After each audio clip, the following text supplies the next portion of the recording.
وكفى وسلام على عباده الذين اصطفى أما بعد فأعوذ بالله من الشيطان الرجيم بسم الله الرحمن الرحيم والفجر وليال عشر والشفع والوتر والليل إذا يسر هل في ذلك قسم لذي حجر صدق اللہ مولانا العظیم۔ محترم دوستو، بزرگوں، سامعین کرام، اللہ تبارک و تعالیٰ کا ہمارے اوپر بے انتہا فضل و کرم ہے کہ اللہ تعالیٰ ہمیں سال کے اندر کئی مواقع ہمیں ایسے عطا فرماتے ہیں جس میں اللہ تعالیٰ کی رحمتیں بارش کی طرح برستی رہتی ہیں۔ ہم اللہ تعالیٰ جو ہے ہمیں اس کی پوری قدردانی نصیب فرمائیں، محض اللہ کا یہ فضل ہے۔ ابھی جو مہینہ یہ چل رہا ہے، آج پہلی تاریخ ہے ذی الحجہ کی، یہ بہت ہی مبارک مہینہ ہے۔ اس مہینے کے اندر حج بیت اللہ ہوتا ہے، قربانی ہوتی ہے، ایسی دو عبادتیں جو سال کے کسی مہینے کے اندر بھی نہیں ہو سکتی۔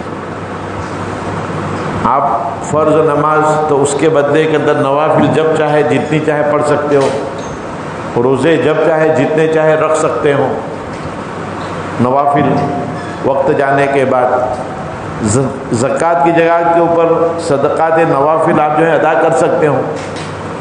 لیکن حج جہاں پر ہوتا ہے اس کا عظیم اعظم رکن جو ہے، سب سے بڑا رکن جو ہے وقوف عرفہ، اور جو یہ وقوف عرفہ اب سال کے پورے سال میں آپ یعنی وہاں پر چاہے کتنے بھی دن لگاؤ، وہ کوئی عبادت نہیں ہے، صرف 9ویں ذی الحجہ کو وہاں پر ٹھہرنا یہ عبادت۔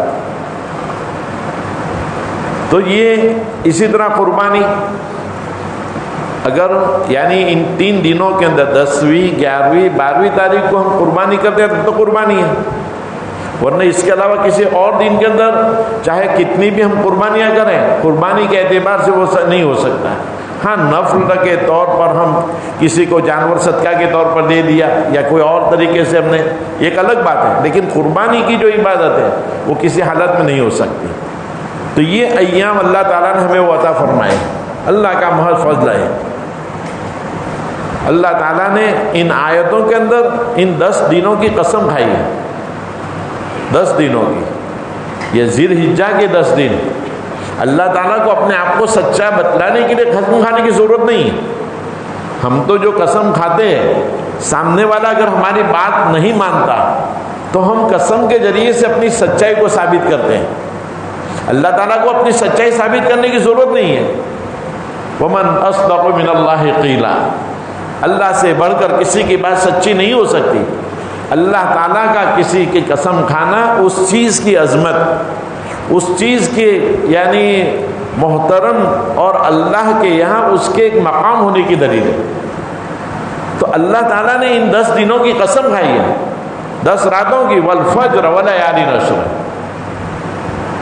تو محترم دوست اور بزرگوں، اس سے ہم اندازہ لگا سکتے ہیں کہ یہ مبارک ایام اللہ تعالیٰ نے جو ہمیں عطا فرمائے، ہمیں اس کی قدردانی ہونی چاہیے۔ اللہ تعالیٰ جب اس کی قسم کھا کر کے اس کی عظمت کو بڑھا رہے ہیں، ہمارے دلوں کے اندر اس کی عظمت کو بٹھا رہے ہیں، ہمارے ذمہ بھی ضروری ہے کہ ہم ان دنوں کی قدر کریں۔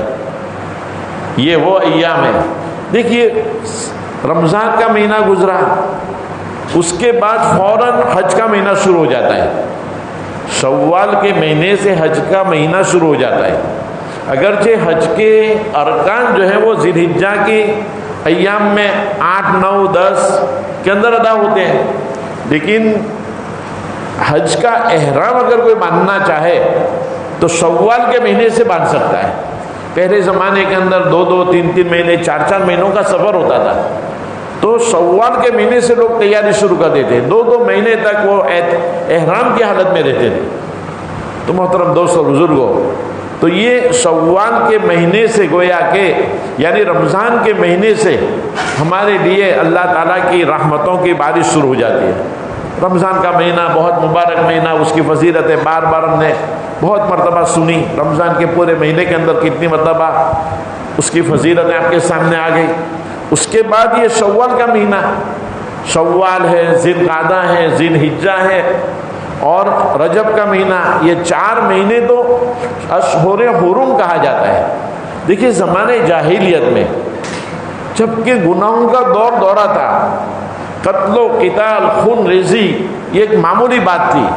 بات کے اندر خون ریزی ہو جانا، کسی کا قتل کر دینا، اسی طریقے سے کسی کی عزت کا سلامت نہ ہونا، زنا وغیرہ کا عام ہونا، ہر اعتبار سے ہر قسم کی برائیاں پائی جاتی تھی، اور ان لوگوں کو قتل و قتال کے بغیر چارہ نہیں تھا، اس کے بغیر ان کو چین ہی نہیں آتا تھا۔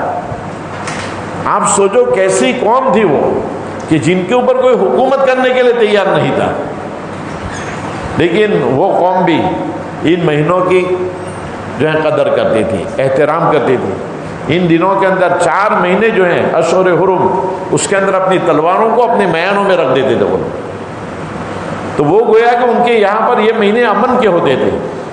کوئی وہاں پر سفر کرنا چاہے تو سمجھتا تھا کہ یہ حرم کا مہینہ ہے، اس کے اندر ہمیں کوئی تکلیف نہیں ہوگی، کوئی ہمیں چھیڑے گا نہیں۔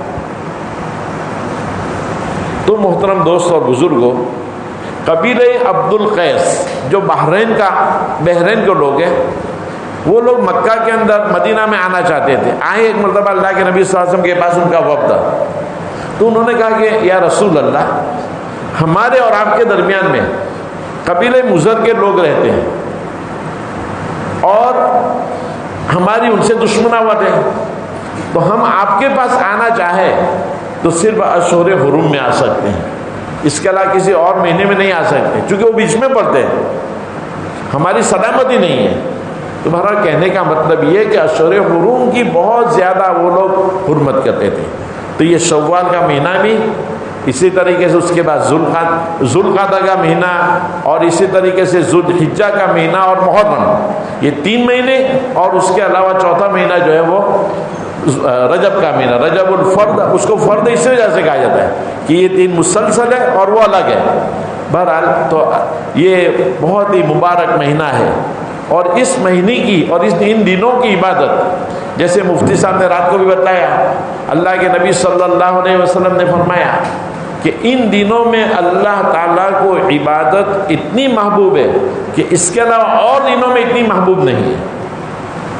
فرائض کے علاوہ نوافل ہو، ذکر و تلاوت ہو، جو بھی عبادت کرو، آپ سوچو گے اس کے اندر ایک روزہ 9 دنوں کے اندر، یعنی پورے سال کے روزوں کے برابر جو ہے وہ ثواب رکھتا ہے۔ ایک روزہ رکھو، 1 سال کے روزوں کا ثواب کما لو، کتنی فضیلت۔ اور خاص کر کے 9ویں ذی الحجہ جس کو مرفع کہتے ہیں، اس کے روزے کے بارے میں تو فرمایا کہ 2 سال، 1 سال اگلا، 1 سال پچھلا، یعنی سارے گناہ اس کی وجہ سے معاف ہو جاتے ہیں۔ کتنی بڑی فضیلت اللہ نے رکھی۔ ان کے دن رمضان کے دنوں کے برابر، اس کی راتیں جو ہے رمضان کی یعنی شب قدر کے برابر، تو ہمیں اس کی قدر کرنی چاہیے۔ اللہ تعالیٰ نے یہ مبارک ہمیں ایام عطا فرمائے، تو ان دنوں کے اندر خاص کر کے اپنے آپ کو گناہوں سے بچانے میں بہت زیادہ اہتمام فرمائے۔ بارہا میں نے کہا کہ عبادت نوافل وغیرہ کے اندر مشغول ہونے کے بجائے اپنے آپ کو گناہوں سے بچانا یہ زیادہ اہم ہے۔ حضرت عبداللہ ابن عباس رضی اللہ تعالیٰ عنہ سے ایک صاحب نے سوال کیا کہ ایک آدمی جو ہے یعنی فرائض وغیرہ کے اوپر اکتفا کرتا ہے، نوافل وغیرہ کا اس کے پاس بہت ذخیرہ نہیں ہے، لیکن اپنے آپ کو گناہوں سے بچاتا ہے، اور ایک آدمی بہت کثرت سے عبادت کرتا ہے، فرائض وغیرہ تو ہے ہی، لیکن رات کا قیام، دین کا روزہ، لیکن گناہوں سے وہ بچتا نہیں ہے، ان میں کون افضل ہے؟ تو آپ نے فرمایا کہ وہ آدمی جس کی عبادتیں چاہے کم ہو لیکن وہ اپنے آپ کو گناہوں سے بچائے، چونکہ نوافل ایک زائد چیز ہے، فرائض کے بارے میں تو اللہ کے یہاں پوچھو گی، نوافل اور مستحبات وغیرہ اگر ہم ادا کرتے تو ثواب، اگر نہیں کرتے تو اس کے اوپر کوئی گناہ نہیں، لیکن گناہ کے اوپر تو ہر حال میں سزا ہے، اس کے اوپر تو پکڑ ہے اللہ تعالیٰ کی۔ تو اس وجہ سے گناہوں سے اپنے آپ کو بچانا یہ بہت زیادہ اہم ہے، جتنا ہو سکے اپنے آپ کو گناہوں سے بچاؤ، خاص کر کے آنکھوں کے گناہوں سے۔ آج کل تو جو ہے ہمارے پاس موبائل وغیرہ آ گئے، اس کے اندر اتنی ننگی وغیرہ تصویر آتی رہتی ہے، جس کی وجہ سے ہم لوگ جو ہے رات دن گناہوں کے اندر مبتلا رہتے ہیں، اور یعنی اس طور پر فون ہر ایک کے پاس ہوتے کہ کسی کو پتہ بھی نہیں چلتا، لیکن ہمارے فرشتے تو ہمارے ہر عمل کو لکھ رہے ہیں، اللہ تعالیٰ سے کوئی چیز پوشیدہ نہیں ہے۔ تو محترم دوست اور بزرگ، ہمیشہ اس کا استحضار ہونا چاہیے کہ اللہ تعالیٰ مجھے دیکھ رہے ہیں، کوئی چیز اللہ تعالیٰ سے مخفی نہیں ہے، میں چاہے کتنی بھی جو ہے چھپ کر کے گناہ کروں، لیکن اللہ سے وہ چھپ نہیں سکتا ہے، اللہ کے ہاں میں کیا جواب دوں گا۔ یہ اگر استحضار ہمارے اندر پیدا ہو جائے تو محترم دوست اور بزرگ، گناہوں سے بچنا ہمارے لیے آسان ہو جائے گا۔ تو ان دنوں کے اندر جتنا بھی ہو سکے ہم اپنے آپ کو عبادت میں لگائیں اور گناہوں سے بچائیں۔ اللہ نے یہ موقع ہمیں دیا۔ دیکھیے یہ مہینہ جو ہے اور ذی القعدہ کے اعمال میں سے ایک عمل تو یہ بتایا جاتا ہے کہ اس کا چاند نظر آ جائے، اس کے بعد ناخن اور بال تراشے نہ جائے، مستحب ہے، کوئی فرض نہیں ہے، واجب نہیں ہے۔ اللہ کے نبی صلی اللہ علیہ وسلم نے فرمایا کہ ذی الحجہ کا چاند نظر آنے کے بعد اپنے بالوں کو اور ناخنوں کو تراشنا اور بالوں کو کاٹنا بند کر دو جب تک کہ قربانی نہیں ہو جاتی۔ اصل میں بات یہ ہے، دیکھیے اللہ تعالیٰ جو ہے ہمیں نوازنا چاہتے ہیں، چونکہ یہ حج کے ایام جب آئیں گے 8ویں ذی الحجہ کے بعد، مطلب کہ جب احرام حاجی باندھ دیتا ہے تو اس کے بعد ممنوعات احرام جو ہے ان میں سے بالوں کو تراشنا بھی، بالوں کو کاٹنا ہے، اسی طرح ناخن کا تراشنا ہے، یہ بھی ممنوع ہو جاتا ہے احرام کی حالت کے اندر۔ تو ہماری یعنی ہم سے کچھ نہ کچھ حاجیوں کی مشابہت ہو جائے، حاجیوں کے ساتھ ہماری مشابہت ہو جائے، تو اللہ تعالیٰ یہ چاہتے ہیں کہ تم کچھ نہ کچھ مشابہت کو اختیار کر لو۔ اللہ تعالیٰ ان لوگوں کے اوپر جو عرفہ کے دن خاص طور پر رحمت کی بارش برسائیں گے تو اس کی جو ہے کچھ نہ کچھ اس کا حصہ اللہ تعالیٰ ہمیں بھی عطا فرمائیں گے۔ یہ اللہ کی حکمتیں ہوتی ہیں۔ تو اس کے ذریعے سے جو ناخن وغیرہ جو کاٹنے کو منع کیا جاتا ہے کوئی ضروری نہیں، لیکن صرف حاجیوں کی مشابہت اختیار کرنے کے لیے، محرم لوگوں کی، احرام باندھنے والوں کی مشابہت اختیار کرنے کے لیے۔ اور جب اللہ نے ہمیں یہ حکم دیا تو ظاہری بات ہے کہ اللہ تعالیٰ ہمیں نوازنا چاہتے ہیں کہ ان کی مشابہت اختیار کر لو، ان کو جو حصہ ملے گا اس سے تمہیں بھی ہم محروم نہیں کریں گے۔ کتنی بڑی چیز ہے۔ اس کے علاوہ ان دنوں کے اندر جیسے ابھی ہم نے کہا کہ ہر دن کا روزہ، ایک دن کا روزہ جو ہے 1 سال کے روزوں کے برابر ثواب رکھتا ہے۔ کتنی بڑی فضیلت ہے۔ اور اگر اتنے زیادہ روزے نہیں رکھے جا سکتے تو کم از کم عرفہ کا روزہ، 9ویں ذی الحجہ کا روزہ، وہ تو یعنی بہت زیادہ اہتمام کے ساتھ رکھنے کی کوشش کرنی چاہیے، چونکہ 2 سال کے گناہ اس کی وجہ سے معاف ہو جاتے ہیں۔ اور دیکھیے عبادتوں کی وجہ سے جو گناہ معاف ہوتے ہیں کہ بھئی وضو کرو گے تو اعضائے وضو کے دھلنے کے ساتھ ساتھ گناہ معاف ہو جاتے ہیں، آپ نے نماز پڑھی تو نماز کی وجہ سے گناہ معاف ہو گئے، روزہ رکھا روزے کی وجہ سے گناہ معاف ہو گئے۔ تو عبادت کی وجہ سے جو گناہ معاف ہوتے ہیں اس سے گناہ صغیرہ مراد ہے، چھوٹے گناہ، کبیرہ گناہ نہیں، چونکہ کبیرہ گناہ کے لیے توبہ شرط ہے، اور توبہ کا مطلب اللہ تعالیٰ سے رجوع ہونا، اپنے گناہوں کے اوپر ندامت، پچھتاوا، آئندہ اور ابھی اس گناہ کو بالکل چھوڑ دینا، ترک کر دینا۔ تو گناہ کو ترک کرنا، گناہ کے اوپر ندامت، پچھتاوا اور آئندہ نہ کرنے کا عزم مصمم، پختہ ارادہ، یہ توبہ ہے۔ توبہ کے اندر یہ 3 شرطیں ہیں اس وقت میں توبہ توبہ ہوتی ہے، صرف توبہ میں توبہ کرتا ہوں، اللہ میری توبہ، اللہ میری توبہ، اس سے توبہ نہیں ہوتی۔ پچھتاوا تو ہونا چاہیے گناہ کے اوپر کہ مجھ سے اللہ کی نافرمانی ہو گئی، تو اس کے اوپر ایک تو پچھتاوا ہو، ندامت ہو، شرمندگی ہو، اور اس گناہ کو ترک کرنا پایا جائے، اور آئندہ نہ کرنے کا پختہ ارادہ کہ میں نہیں کروں گا، یا اللہ مجھے معاف فرما دے۔ اللہ تعالیٰ بندے کو معاف فرما دیتے ہیں۔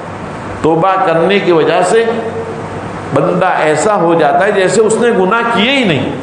التائب من الذنب کمن لا ذنب لہ، اللہ کے نبی صلی اللہ علیہ وسلم نے فرمایا کہ گناہ سے توبہ کرنے والا ایسا ہے جیسے اس نے گناہ کیا ہی نہیں، یعنی ہمارے نامہ اعمال سے گناہ بالکل یا مٹا دیا جاتا ہے۔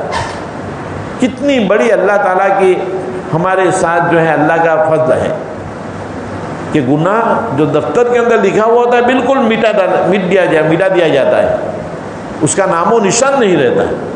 التائب من الذنب کمن لا ذنب لہ، گناہوں سے توبہ کرنے والا ایسا ہے جیسے اس نے گناہ کیا ہی نہیں۔ تو محترم دوستو بزرگوں، انسان ہونے کے ناطے گناہ تو ہوں گے، چونکہ ہمارے ساتھ ہمارا نفس بھی لگا ہوا ہے، شیطان بھی پورا زور لگاتا ہے، ماحول بھی ایسا ہوتا ہے، بہت سارے ایسے جو ہے دوائی پائے جاتے ہیں کہ آدمی اپنے آپ کو بچانا چاہے کبھی نہیں بچتا ہے، کہیں بچ سکتا نہیں ہے، کبھی گناہ ہو جاتے ہیں۔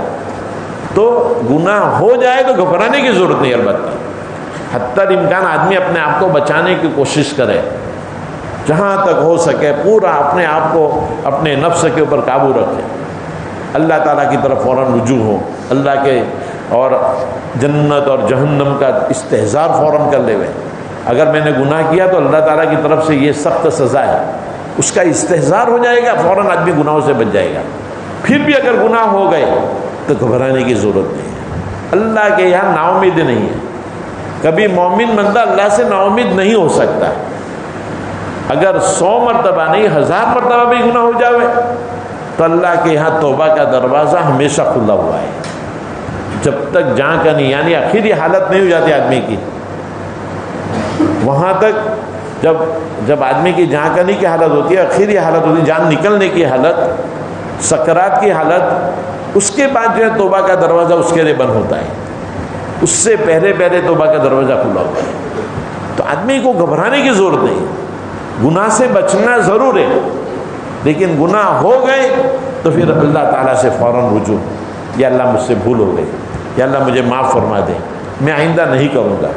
ہر وقت اللہ سے عہد کرو، اگر عہد ٹوٹ جاتا ہے تو پھر گھبرانے کی ضرورت نہیں، لیکن عہد کرتے وقت تذبذب نہیں ہونا چاہیے، ہے نا، کیونکہ میں عزم مصمم یعنی پختہ ارادہ ہو تو اس صورت میں توبہ ہوگی۔ جب توبہ کر رہا ہے اور دل کے اندر یہ ہے کہ ہو سکتا ہے کہ ہو جائے، یعنی خود نہ کوئی اندر گڑبڑ معلوم ہوتی ہے، پختہ ارادہ نہیں ہے، تو یہ توبہ نہیں کہی جائے گی۔ توبہ تو اسی کو کہتے ہیں کہ جس کے اندر پختہ ارادہ ہو کہ میں آئندہ اس کو نہیں کروں گا۔ اس کے بعد بھی اگر گناہ ہو جاتے ہیں تو آدمی کو گھبرانے کی ضرورت نہیں۔ تو بہرحال اللہ تعالیٰ نے ہمیں یہ بہت ہی مبارک موقع دیا تھا، یہ ایام جو ہے کہ جس کے اندر اللہ تعالیٰ کو اللہ کی عبادت کرنا اور دنوں کی بنسبت سب سے زیادہ محبوب ہے۔ تو جتنا ہو سکے ہم اللہ تعالیٰ کی عبادت کے اندر اپنے آپ کو لگائیں اور گناہوں سے اپنے آپ کو بچائیں، اور پھر اس کے بعد جو عمل آئے گا کہ 9ویں ذی الحجہ سے تو تب بھی تکبیر تشریق ہوتی ہے کہ 9ویں ذی الحجہ کی فجر کے وقت سے لے کر کے 13ویں ذی الحجہ کی عصر تک کل 23 نمازیں ہوتی ہیں نا، فرائض، عید کی نماز ہوتی ہے وہ الگ بات ہے۔ تو یہ کل 23 نمازوں کے اندر تکبیر تشریق، اللہ اکبر اللہ اکبر، لا الہ الا اللہ اللہ اکبر، اللہ اکبر وللہ الحمد، یہ ہمیں پڑھنا ہے، یعنی یہ تو واجب ہے مردوں کے لیے، اور عورتوں کے لیے واجب ہے یا مستحب ہے، اس کے اندر اختلاف پایا جاتا ہے، لیکن بہرحال علماء فرماتے ہیں عورتوں کو بھی اپنے گھروں کے اندر تکبیر تشریق ان کو بھی پڑھنا ہے۔ تو اور یہاں پر تو مسجد میں تو چونکہ یعنی کبھی یاد نہ بھی رہے تو ایک ساتھ چونکہ پڑھنے والے تو اس سے یاد آ ہی جاتا ہے پھر آدمی، لیکن عورتیں عام طور پر بھول جاتی ہیں، لہٰذا عورتوں کو بھی ابھی سے ان کے دماغ کے اندر بات ڈالی جاوے جہاں پر نماز پڑھتی ہے وہاں پر جو ہے یہ دعا وغیرہ لکھ کر کے لٹکا دی جائے کہ جس کی وجہ سے ان کو بھی یاد رہے. تو یہ بڑی فضیلت کی چیز ہے. ایسے بھی ان دنوں کے اندر تکبیر اللہ تعالیٰ کی بڑائی وغیرہ بیان کرتے رہنا اور پڑھتے رہنا یہ مستحب ہے. زیادہ سے زیادہ ہماری زبانوں کے اوپر یہ کلمات جاری ہوں. تو یہ تکبیر تشریق ہوگی. پھر اس کے بعد قربانی کے ایام ہے اور قربانی کے فضائل تو آپ لوگوں کو معلوم ہے, بار بار آپ کے سامنے بیان کیے جاتے ہیں اور آئندہ بھی بیان کیے جاتے رہیں گے انشاءاللہ. تو محترم دوستوں بزرگوں, یہ قربانی اللہ تعالیٰ سے قرب حاصل کرنے کا ذریعہ ہے.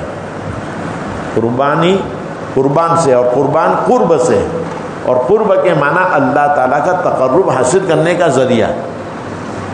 اور یعنی اللہ تعالیٰ کی نے جو چیز ہمارے لیے واجب, دیکھیے اطاعت کہتے ہیں, فرما برداری کہتے ہیں اللہ کے حکم کے آگے اپنا سر جھکا دینا. اس میں اپنی عقل کو گھوڑے نہ دوڑانا. آدمی کبھی سوچتا ہے کہ بھئی قربانی سے کیا فائدہ, جانوروں کا, یعنی ایسے بہت سارے اعتراض کرنے والے ہوتے بھی ہیں دنیا کے اندر کہ اتنے سارے لاکھوں جانور کروڑوں کی تعداد کے اندر دنیا کے اندر ذبح ہوتے, اس کے بجائے غریبوں کے اوپر اس کو تقسیم کیا جائے. کوئی نماز کے بجائے کسی کو یعنی کہ بھئی چلو ہم نماز نہیں پڑھتے ہیں اور اس کے بدلے کے اندر کسی فقیر کو 100 روپے دے دیں گے تو کیا اس سے کام چل جائے گا؟ یعنی اللہ تعالیٰ کی طرف سے جس وقت کے اندر جو حکم ہو اس کے اندر ہمیں اپنی عقل کے گھوڑے نہیں دوڑانا ہے. اللہ کے حکم کے آگے اپنے آپ کو جھکا دینا, یہی عبادت کا, یہی اطاعت کا تقاضا ہے. شریعت جو ہے اسی کا تقاضا کرتی ہے. دیکھیے حضرت ابراہیم علیہ السلام نے اپنے صاحبزادے حضرت اسماعیل علیہ السلام کے گلے کے اوپر جو چھری چلائی تھی تو انہوں نے یہ نہیں کہا تھا کہ باری تعالیٰ آپ ایسا حکم کیوں فرما دیں. وہ ایسا تو یعنی کوئی باپ اپنے بیٹے کے اوپر چھری چلاوے, یہ دنیا کے کون سے قانون کے اندر اس کو روا رکھا جا سکتا ہے؟ اللہ سے کوئی انہوں نے سوال نہیں کیا, اللہ کے حکم کے آگے فوراً انہوں نے جھکا دیا اور اپنے بیٹے سے جو امتحان کے طور پر پوچھا کہ تم کیا کہتے ہو. بہرحال تو محترم دوستو بزرگوں, اطاعت کہتے ہی اس کو کہ اللہ کے حکم کے آگے اپنے آپ کو جھکا دینا. اس کے اندر اپنے عقلی گھوڑے دوڑانا یہ مناسب نہیں ہے. اس کی حکمت تلاش کرنا یہ نہ کرنے کے لیے ہوتا ہے. بس اللہ تعالیٰ کے حکم کے آگے جھکانا یہی مومن کی شان ہے.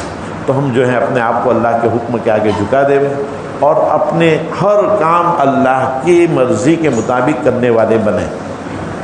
یہی جو ہے اصل عبادت اور یہی اطاعت ہے.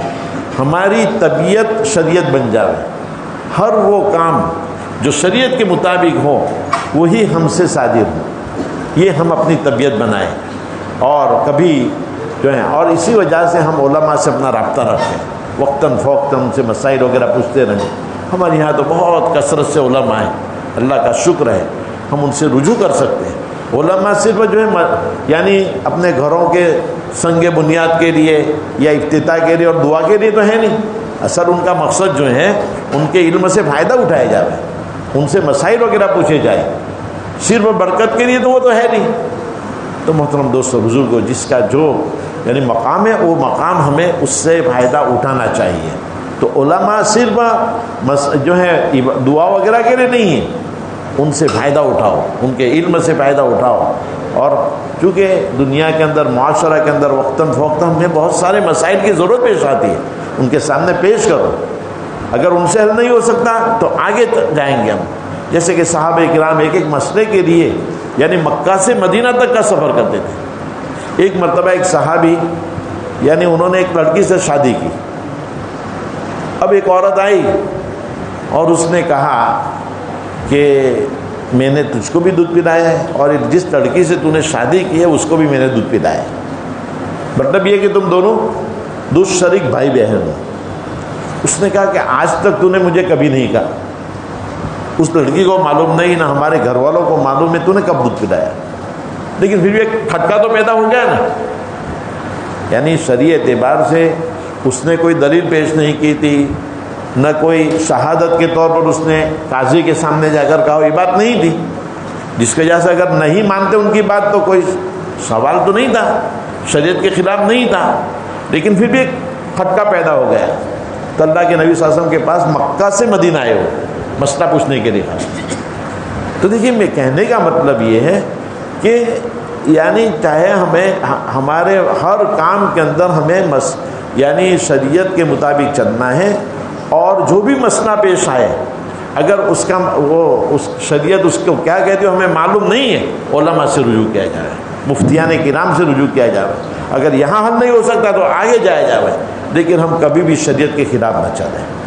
تو اس اللہ کے نبی صلی اللہ علیہ وسلم کے پاس وہ گئے، آپ کے سامنے پیش کیا، آپ نے فرمایا برابر ہے، لیکن جب اس عورت نے کہا کہ میں نے تم کو دودھ پلایا ہے، تب تم کیسے اس کے ساتھ، تمہارا دل کیسے گوارا کرے گا کہ تم اس کے ساتھ رہو؟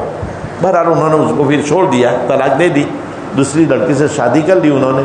تو بہرحال کہنے کا مطلب یہ ہے کہ ہمیشہ ہمارے لیے ہمارا ہر کام شریعت کے مطابق ہو۔ کبھی بھی کوئی مسئلہ پیش آئے فوراً علماء سے رجوع کیا جائے، مفتیان کرام سے رجوع کیا جائے، اپنے نفس کے مطابق نہ چلا جائے۔ شریعت جو ہے نفسانی خواہش کے اوپر چلنے کا نام نہیں، طبیعت کے خلاف شریعت کے مطابق چلنا ہمارا جو ہے وہ ایک دین کا تقاضا ہے۔ اللہ تعالی ہم سب کو عمل کرنے کی توفیق عطا فرمائے۔